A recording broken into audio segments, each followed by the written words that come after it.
সম্প্রতি চীনের পররাষ্ট্রমন্ত্রী ওয়াং এর আমন্ত্রণে বেইজিং সফর করেন বাংলাদেশের পররাষ্ট্রমন্ত্রী ডক্টর খলিলুর রহমান।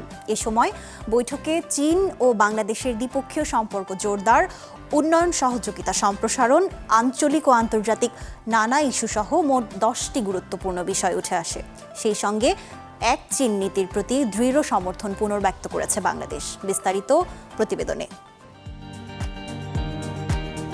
জাতীয়তাবাদী দল বিএনপি ক্ষমতা নেওয়ার পর প্রথমবার বন্ধু রাষ্ট্র চীন সফরে যান বাংলাদেশের পররাষ্ট্রমন্ত্রী ডক্টর খলিলুর রহমান। চীনের কমিউনিস্ট পার্টির সিপিসির কেন্দ্রীয় কমিটির পলিট ব্যুরোর সদস্য এবং পররাষ্ট্রমন্ত্রী ওয়াং ইর আমন্ত্রণে ডক্টর খলিলের 3 দিনের এই সফর ছিল দুদেশের সম্পর্ককে আরও গভীর করা।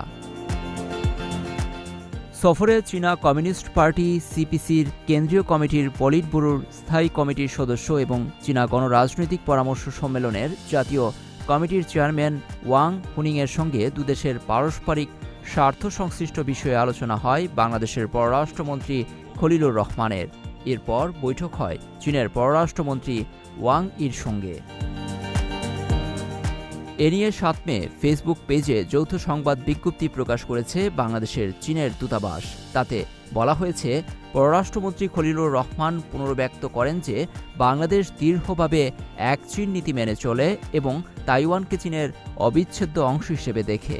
এ সময় চীনের 15তম পঞ্চবার্ষিক পরিকল্পনার সফল সূচনার প্রশংসা করে ঢাকা।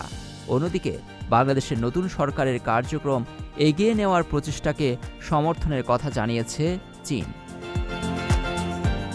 10টি ইস্যুর মধ্যে তিস্তার উপর বিশেষ গুরুত্ব দেওয়া হয়। তিস্তা নদীর সমন্বিত ব্যবস্থাপনা ও পুনরুদ্ধার প্রকল্প TRCMRP-তে চীনের সম্পৃক্ততা ও সমর্থন কামনা করে ঢাকা। মিয়ানমার থেকে বাস্তুচ্যুত হয়ে বাংলাদেশে আসা রোহিঙ্গাদের প্রত্যাবাসন প্রশ্নে আলোচনার মাধ্যমে সহযোগিতার আশ্বাস দিয়েছে বেইজিং। এছাড়া মধ্যপ্রাচ্যে শান্তি ও স্থিতিশীলতায় চীনের প্রেসিডেন্ট শি জিনপিংয়ের প্রস্তাবিত 4টি উদ্যোগের প্রশংসা করেছে বাংলাদেশ। উভয় পক্ষ অবিলম্বে ও পূর্ণাঙ্গ যুদ্ধবিরতির আহ্বান জানিয়েছে।